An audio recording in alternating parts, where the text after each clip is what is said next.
Alhamdulillah, alhamdulillahilladzi ba'atsa fil ummiyina rasulan minhum yatlu 'alaihi ayatihi wa yuzakkihim wa yu'allimuhumul kitaba wal hikmah wa in kanu min qablu lafi dhalalin mubin. Asyhadu an la ilaha illallah al-malikul haqqul mubin wa asyhadu anna Muhammadan abduhu wa rasuluh as-sadiqul wa'dil amin. Allahumma salli wa sallim wa barik ala Muhammadin wa ala alihi wa ashabihi ajma'in. Ya ayyuhal hadirun rahimakumullah, usikum wa nafsi bitaqwallah. Ittaqullaha haqqa tuqatih wa la tamutunna illa wa antum muslimun. Faqala Allah Ta'ala fil Qur'anil Karim, a'udzu billahi minasy syaithanir rajim. Bismillahirrahmanirrahim. Ya ayyuhalladzina amanu kutiba 'alaikumus syiyam kama kutiba 'alal ladzina min qablikum la'allakum tattaqun. Shadaqallahul azim. Hadirin jamaah salat Jumat yang berbahagia rahimakumullah. Alhamdulillahirabbil alamin. Bersyukur karena limpahan Allah yang tiada terkira kepada kita, yang jika kita menghitung pun tidak akan mungkin bisa, sehingga pantaslah segala apa yang kita usahakan pada hidup ini hanya untuk memuji kepadanya. Saya selaku khatib pada siang hari ini mengajak, marilah kita ungkapkan rasa syukur kita ini dengan senantiasa berusaha menjalankan apa yang menjadi perintah Allah dan menjauhi apa yang menjadi larangannya. Insya Allah, jika kita memiliki semangat di dalam ketaatan seperti ini, hidup kita akan dijamin mendapatkan kebahagiaan di dunia maupun di akhirat. Hadirin yang berbahagia rahimakumullah, 3 hari lagi kita akan memasuki bulan yang penuh kemuliaan, bulan yang penuh keberkahan, bulan yang setiap amal dilipat gandakan, bulan yang pintu-pintu surga dibuka, pintu-pintu neraka ditutup, bulan di mana setiap setan dibelenggu, bulan di mana diturunkannya Al-Quran, bulan di mana kemanusiaan kita diangkat oleh Allah Subhanahu wa Ta'ala menjadi hamba yang bertakwa. Hadirin yang berbahagia, untuk menyambut datangnya bulan yang penuh kemuliaan, ada baiknya kita mengkaji hakikat puasa, sehingga dengan mengkaji hakikat ini kita akan bisa mencapai puasa yang sempurna. Para ulama mengatakan bahwa hakikat puasa itu ada 5. Yang pertama, puasa itu adalah perintah untuk meninggalkan. Coba kita amati, biasanya perintah itu untuk melakukan, tetapi ini ada perintah untuk meninggalkan. Meninggalkan makan, meninggalkan minum, meninggalkan berhubungan dengan suami atau istri. Perintah tapi untuk meninggalkan. Kenapa? Karena memang kebanyakan manusia itu lebih sulit tidak melakukan larangan daripada melakukan perintah. Sehingga perintah untuk meninggalkan itu menjadi penting. Kalau kita lihat misalkan ada anak dilarang masuk, dia akan cenderung pingin masuk terus. Bahkan ada istilah, peraturan itu dibuat untuk dilanggar. Ini kan aneh, karena melarang orang itu lebih sulit daripada memerintah. Jadi ada Allah memerintahkan untuk tidak melakukan. Ini adalah bentuk latihan yang luar biasa, sehingga kalau kita lihat di masyarakat, orang akan lebih banyak bisa melakukan ketaatan daripada meninggalkan larangan. Ini yang harus dilatih ya. Itu yang pertama. Hakikat puasa adalah kita melakukan untuk meninggalkan apa yang tidak baik bagi diri kita, meninggalkan apa yang dilarang ketika kita berpuasa. Hanya dari fajar sampai tenggelamnya matahari. Yang kedua, hakikat puasa adalah mengorbankan untuk memperoleh.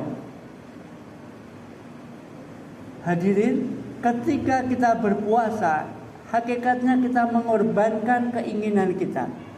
Keinginan untuk bisa makan, keinginan ketika panas menyengat untuk bisa membasahi kerongkongan kita, keinginan ketika nafsu syahwat sedang memuncak untuk berkumpul dengan istri kita atau suami kita. Tetapi itu semua kita korbankan untuk bisa taat kepada Allah. Karena Allah telah memerintahkan kita, kutiba alaikumusya. Pengorbanan ini pasti akan berbalas kemuliaan. Siapa yang berani berkorban, dia akan mendapatkan kemuliaan. Di masyarakat pun seperti itu adanya. Kalau kita suka berkorban kepada masyarakat, masyarakat mungkin pasti akan enggan kepada kita, menghargai kita, karena kita orang-orang yang pandai mengorbankan diri kita. Apalagi kalau pengorbanan itu di dalam rangka taat kepada Allah, maka Allah pasti akan menjunjung derajat kita, bahkan menempatkan kita pada derajat yang paling mulia, yaitu la'allakum tattaqun. Karena derajat takwa ini ada derajat yang paling mulia di sisi Allah. Inna akramakum indallahi atqakum. Maka ketika kita berpuasa, menjadikan kita menjadi orang-orang yang pandai berkorban untuk kepentingan kita maupun kepentingan orang lain. Yang ini sudah sangat jarang di masyarakat modern. Orang akan cenderung cuek dengan kebutuhan orang lain. Orang akan cenderung tidak simpati kepada tetangganya. Yang ini kita dilatih menjadi orang-orang yang penuh pengorbanan, baik kepada diri kita, kepada tetangga kita. Yang paling puncaknya adalah pengorbanan kita untuk menjadi orang yang taat kepada Allah Subhanahu wa ta'ala. Hadirin yang berbahagia, hakikat yang ketiga adalah menahan untuk bisa menikmati. Kita berpuasa tentu kita menahan lapar, menahan dahaga. Tetapi itu semua supaya kita bisa lebih bisa menikmati betapa nikmatnya makan, betapa nikmatnya minum. Yang kadang-kadang di setiap hari kalau kita tidak puasa, kita tuh lupa betapa nikmatnya bisa makan itu. Sehingga orang Jawa mengatakan, lawuh sing paling enak yaiku lawuh ngelih. Makan yang paling enak bukan di restoran, bukan menu yang paling mewah, tetapi jika lauknya itu adalah lapar, maka ketika kita berpuasa, kita berbuka, saat itu kita bisa merasakan betapa nikmatnya seteguk minuman, betapa nikmatnya sesuap nasi yang kadang-kadang setiap harinya tidak pernah kita syukuri. Menahan untuk bisa lebih menikmati. Ini yang kadang-kadang orang itu tidak kuat menahan. Orang ingin meraih kesuksesan dengan cara instan. Tidak kuat dia menahan kesusahan. Sehingga ada yang dengan korupsi, ada yang dengan mencuri. Karena tidak tahan untuk bisa lebih cepat menikmati. Kita perlu menahan segala sesuatu itu agar supaya kita bisa lebih menikmati. Maka ada satu karunia Allah yang diturunkan bagi orang yang berpuasa, kenikmatan yang terbesar salah satunya adalah kenikmatan ketika berbuka puasa.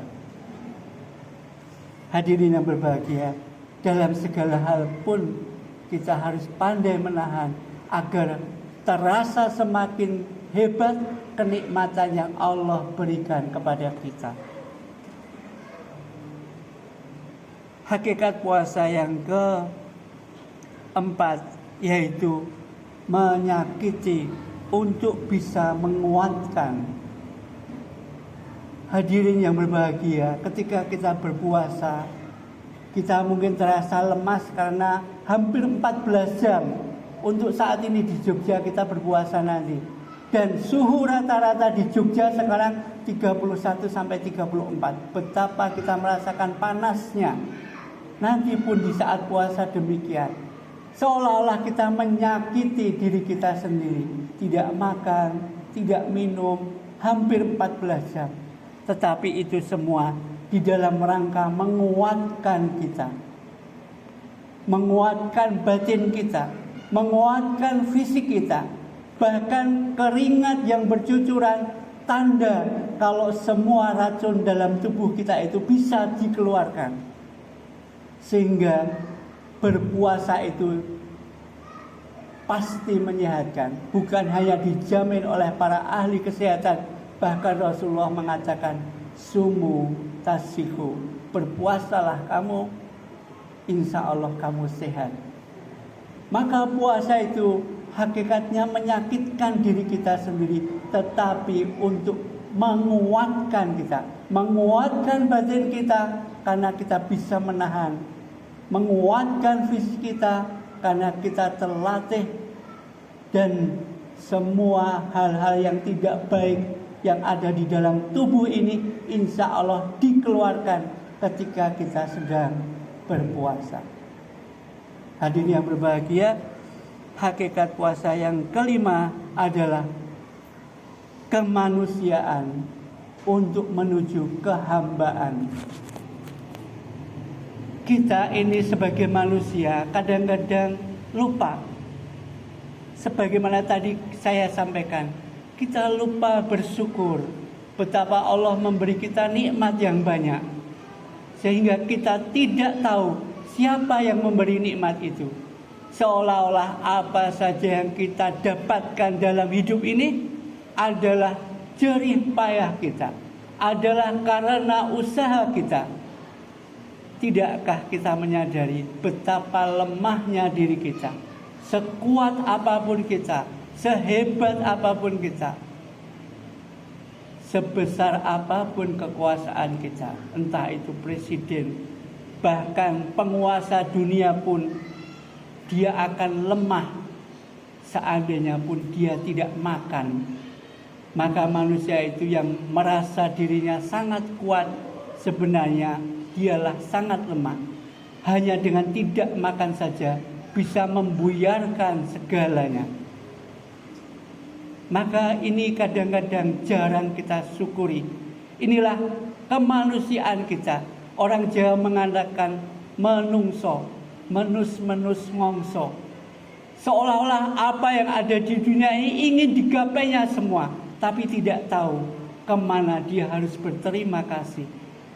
Puasa inilah saatnya kita menjadi hamba yang tadinya kemanusiaan kita itu belum diarahkan, maka diarahkan menjadi hamba yang la'allakum tattaqun.